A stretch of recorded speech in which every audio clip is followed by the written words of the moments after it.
Hey, what's up, guys? I'm Matthew. And I'm Neicey, and welcome to the Real Conversations podcast, where we talk about everyday topics in a real and authentic way. What is going on, people? Yeah, what up, what up, what up, though? How you doing, baby? I'm good. I'm glad that we went to the gym this morning. So, I feel nice and refreshed because we haven't been able to go since we moved. Because, for you guys who don't know, our gym used to be, 5 minutes down the road. And now, since we moved and we're kind of out in the boondocks, we're not out in the country, but we ducked off a little bit. So now the closest gym, which is still our gym, is 17 minutes away. I thought it was 15. No, I looked at it when we got in the car, to go back home, and it was 17. Ooh. So it hasn't been bad because we've been able to walk around our neighborhood and stuff like that. So we've been doing that. So it's not like we just have not been active, but we haven't been in the gym for a couple weeks. So yeah. Yeah, I'm glad we got to go. I recently started running, and that kind of just changes the way you feel about the rest of your day. Yeah. Yeah. It gives you more energy. Yeah. Get your heart beating. My heart rate was up to 160 something. Yeah. Maybe you'll end up being that one dude, that wakes up at super early in the morning and goes running around the neighborhood before work or something. I don't think so. I don't see that happening. Listen, you never know. Not even a little bit. We'll see. But thank you guys so much for, joining us today on this episode. And we definitely want to say, please follow, share, subscribe, and definitely drop some comments too, because one thing we want to do is, we want to include you guys in our conversations. And so if there's certain topics or things that, you want to talk about, then definitely let's do that too. Follow us on Facebook at The Real Conversations Podcast. We try to post, nice questions and things like that to, get community engagement, talk to everybody. And then also follow us on Twitter at The Real Converse 1. So it's conversation, but cut off at the S and then the number 1. So definitely follow us on there as well. Yeah. And if you've been paying attention to if you've been keeping up with our podcast, we've been trying to do topics, and we've been getting more and more to where we're kind of just talking. Yeah. I like that. Yeah. Structured conversation. Yeah. that was the idea behind it in the first place. Right. It's just awkward and just talking, and you have a lot of awkward spaces, so you got to have something. Yeah. So, basically what we're saying is, you might see a little bit of a shift, but that's okay. Yeah. Definitely let us know what you think too, as well. And so with that, this week, what we really want to do is just have a real authentic conversation, talk to each other, talk to you guys, and just really go in that route. So definitely. Yeah. So a question that something that we both were thinking about, as we were going through the week, is this week felt special, it was different. Yeah. Not we were waiting on something to happen, but I don't know, we just paid more attention this week. And then yesterday or Friday, I forget which day it was, we just sat and we were talking. We were like, what stood out to you this week? Yeah. And then we started talking about it, and I was like, that would be great to sit and talk about on the podcast. Yeah, absolutely. So, what stood out to you this week? So, for me, one thing that I realized is that I am on autopilot. And so, you know how it is, guys, when, you get in your car and you're driving, and then, you look up and you're at your destination, and you're like, how did I get here? Did I stop at the red lights? What is going on? And so, for me, I'm on autopilot all day. I wake up, I start doing whatever it is I'm going to do. And the next thing I know, when I'm present in my mind, is the end of the day. Mm-hmm. And so then I go and I reflect, and I'm like, man, why did I do that? Why did I say that like that? that could have been totally different if I was present and took the time out to think about, what was going on, what was being said, instead of just, reacting. I literally go throughout my day just reacting. And so I think one important thing that I just realized is like, I have to be present, like not just physically present, like I need to be mentally present. Because like, I don't know, I could have missed out on some key things, like some great conversations, nice connections, some, lessons that God was wanting me to learn. I could have missed out on that because my brain was just on autopilot because I'm just trying to get through the day. So for me, that's what really stood out this week. For me, I don't think there was any one particular thing that stood out, but this week in particular felt very peaceful and calm. It's like all of my other weeks, they had like, my life isn't like exciting, or it's not. Dang. There isn't a lot of stuff going on.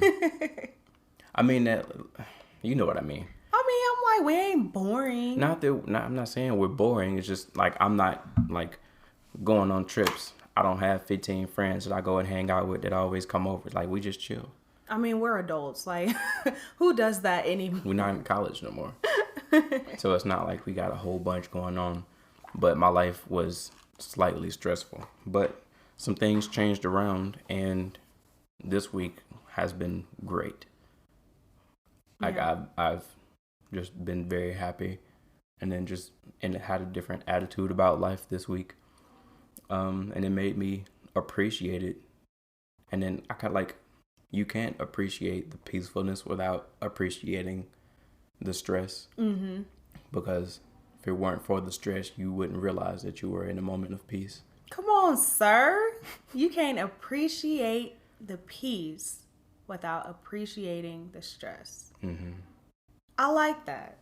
Yeah, I mean, you have to pay attention to and look back at everything and realize what made you feel the way you're feeling now. Yeah.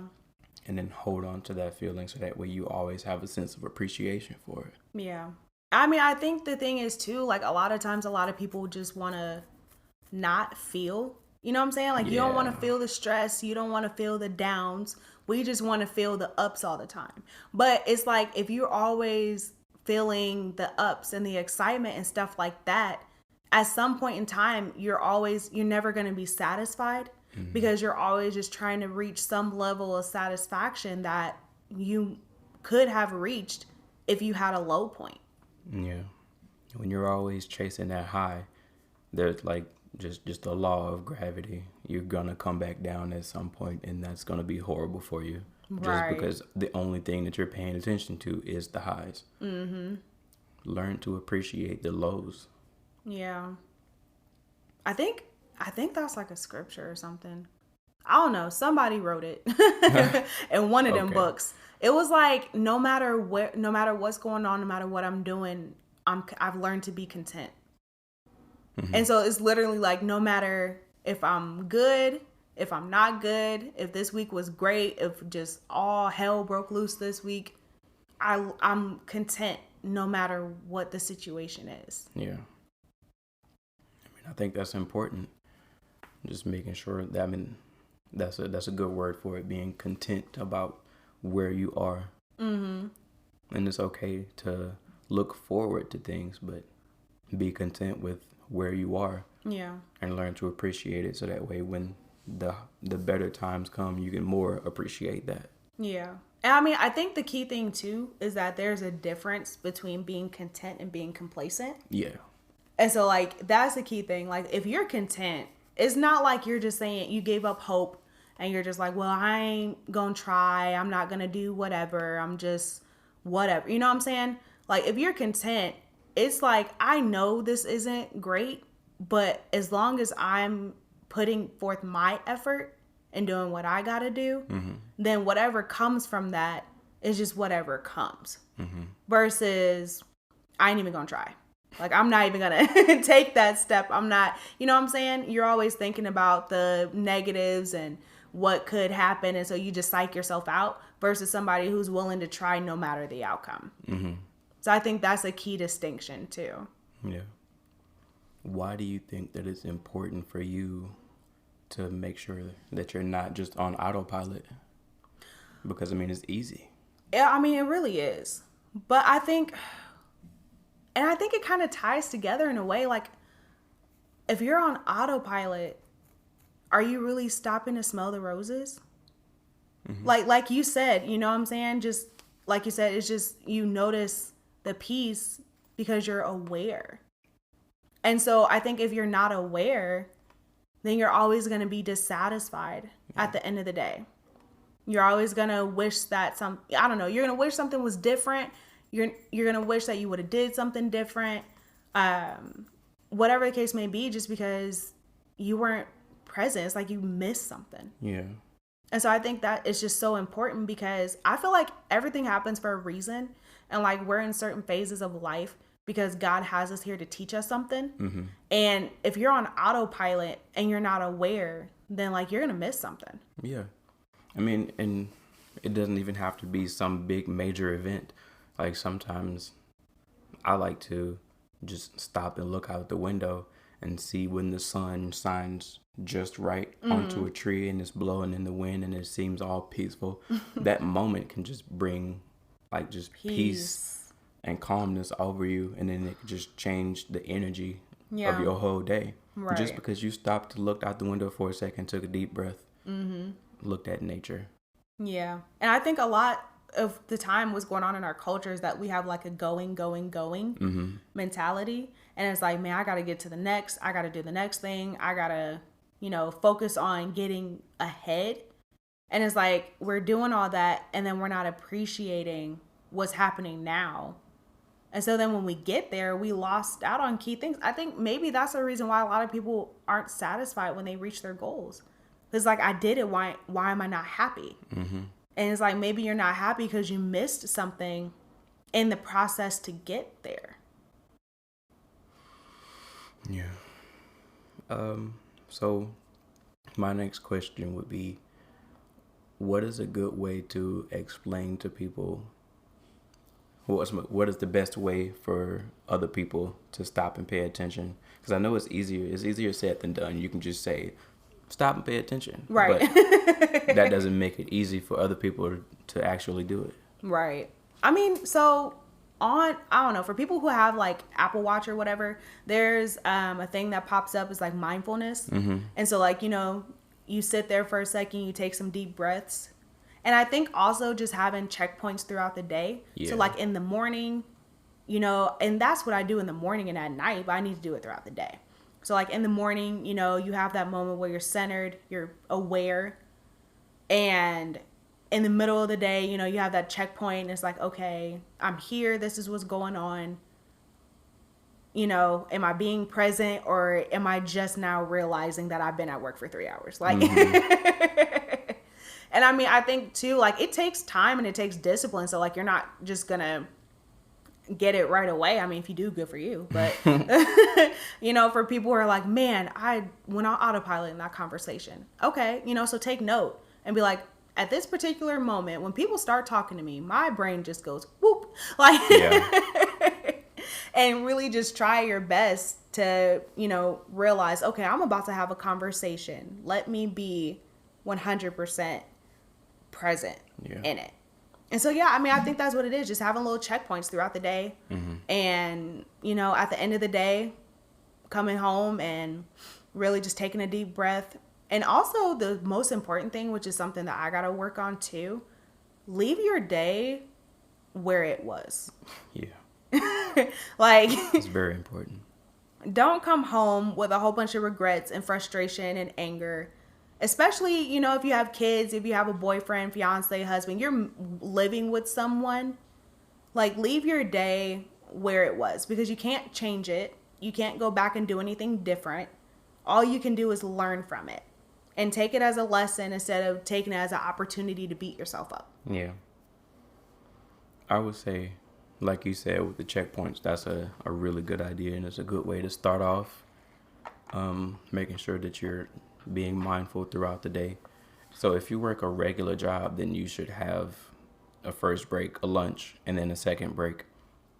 Set set like you can set alarms, reminders, timers to go off at those times or while you're on break, just to ask yourself, how you doing? Has anything upset you today? Right. How do you feel today? Yeah. What can you change to feel better? Just to realign yourself to be better while you're at work. Because, I mean, first of all, who wants to be at work when you're upset and you're just not feeling good? To be honest, a lot of people don't want to be at work In regardless. general, yeah. Like, But I'm saying if you start to have a positive outlook on life and you just feel better about being alive in general. right. It might suck less. Yeah. Yeah. Like, of course, you're not going to want to be there, but you make the best of what you got. Right. Right. Because like you said, with the Apple Watch, I have mine set to chime every 15 minutes.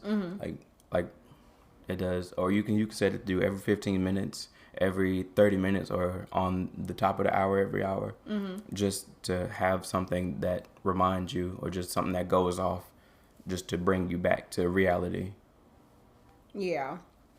I mean, I think that's a good thing too. No matter what, I mean, and for non-Apple Watch users, maybe just like set a alarm on your phone. Yeah, yeah. For like, certain times throughout the day. But yeah, no, I think the checkpoints are They a have really good apps. idea. They do have apps. They have apps for everything. Listen, absolutely. And I mean, so for you this week, you talked about being aware in the sense that, like, you noticed that your week was peaceful. You've compared to your work and things in the past, it just has been a great week. And so, I mean, my question for you is with that, like with what you said too, you're like, I recognize the peace because I know the stress. And so, like, how do you, I guess, keep that thought in your mind, but not let it overwhelm you?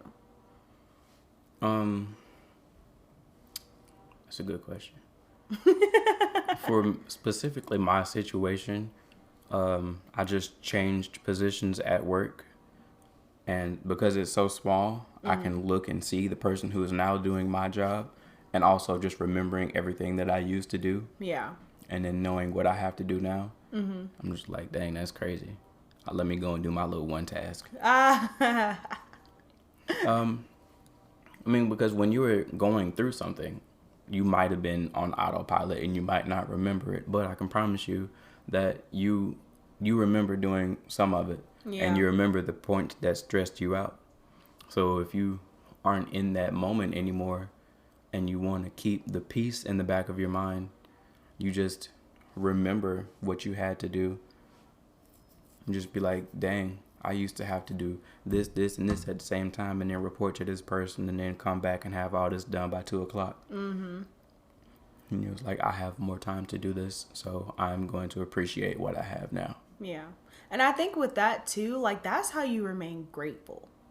Yeah. Like, that's a key thing, It's like, man, I remember when I had this, and now I have the opportunity to do that. It makes you grateful and it keeps you humble. Yeah. I think it's that too. I mean, and my reason for asking that question too, because I know a lot of the times, like I said, people run from those stressful situations. And I mean, maybe they're running from it because, like, it really was something traumatic. And so one thing is they don't want to remember that. Yeah. And so, I mean, maybe for those situations, the key thing is just to remember the lessons, not necessarily the trauma, but what came out of it. And always keeping that in mind and being present in, whatever situation that you're in. There was, so on Wednesdays, I have my B group, or a small group, and I think God really spoke through me during that, because somebody in there was asking, they were like, how do you stay positive through, I forget how they phrased it. How do you stay positive through, like, bad times or moments when you're going through something and you don't know why you're going through it? I was like, I don't know where it came from, but I just started talking and I said, sometimes when you go through things, you're either going through it to learn a lesson for something that you're not going through yet, or you're going through it to learn a lesson for something that God is going to use in you later to show someone else. Right. Yeah. I mean, I agree too. I mean, I feel like no matter what you're going through in this life, it's for a reason. And I mean, and the beautiful thing too is that God blesses through people. Like, he is so cool enough to where he's like, I know y'all suck, but I will still use you for my glory. You know what I'm saying? Yeah. And so, I mean, with that, it's an awesome thing because you have, I don't know, like, it just makes you feel good. Yeah. Like, God saw me and God chose me for this moment, for this opportunity. And hopefully, like, it'll bless others. It'll bless you in the next phase that God has you going through. But just the fact that God looks at us, and I mean, he's God. Like, he don't need us. He could do whatever he wants, whenever he wants. But the fact that he cares about us so much, his creation, that he uses us as like conduits or vessels to be able to help people is it's humbling and honoring. I think very honorable. Yeah. And I brought that up just to say that, like, if you're in one of those moments where you're at a job where you don't know why you're there, why you need to stay, or if you're in a peaceful place where you need to remember why God brought you through the things that you had to go through, it's for either something that you're about to go through or for somebody that you're about to run into or meet that might need that piece of information, or, you know, just somebody who has been through what they're going through. Yeah. And can see that, so they can see that they're not alone. Yeah. And give them some advice on how you made it out or what you did to help get through it. Yeah. I mean, so the big takeaway from this conversation, I think, is really just to, like, be present in life. Be present in all your situations and conversations, even if it's uncomfortable, if you don't want to, because you don't know what treasures are hidden unless you're aware. You know what I'm saying? Mm-hmm. And so, and with that too, like, once you get out of whatever situation that you're going through or whatever you're in right now, always keeping those lessons, like, in the back of your mind, so that way you don't repeat the same thing again. Yeah. And also so that way you can be a blessing to others in the future. Yep. Be present in those moments so you can learn whatever lesson you need to learn to get out of that season. And so you can, and then so later on you can appreciate it. Right. And then you'll remember it for, like I said, either when you get to that place where God's trying to get you to, so you can remember that lesson that you learned, or so when you meet that person that God wants you to help, you'll know how to help them because you went through it. Yeah. And it won't even be like something that you have to try to do because it's your life, you lived it, and it's just something that you know. Yeah. And then it was something that Pastor Mike Jr. Last Sunday he was preaching. He was talking about how when Jesus went and raised Lazarus from the dead, he didn't go into the tomb. He just brought him out and then he left. Yeah. And then he was talking about when you come out of something, don't stay there. Right. You have to come out of something and then, like, go and grow from it. You can't just come out of something and then stay there and then continue going in the same cycle, in the same circle, going through the same thing over and over. Yeah. Come out of it and then learn from it and grow and go forward. Yeah. Yeah. I mean, what, plants need dirt to grow? Plants need rain to grow. Mm-hmm. It's dirty. It's wet. But in the long run, it's good. Right. Yeah. Life advice from the Pfizers. Well, guys, we hope that you definitely got something out of this conversation today. Like I said, please like, share, comment, subscribe. Let us know what you liked. Let us know, maybe something that you wanted to hear about. Maybe we could continue that conversation next week or something like that. Mm-hmm. But yeah, definitely let us know. Please share all that stuff too. So we definitely appreciate you guys listening, and I hope you have a great week or great day, whatever time you're listening to it. Alrighty. Peace. Bye.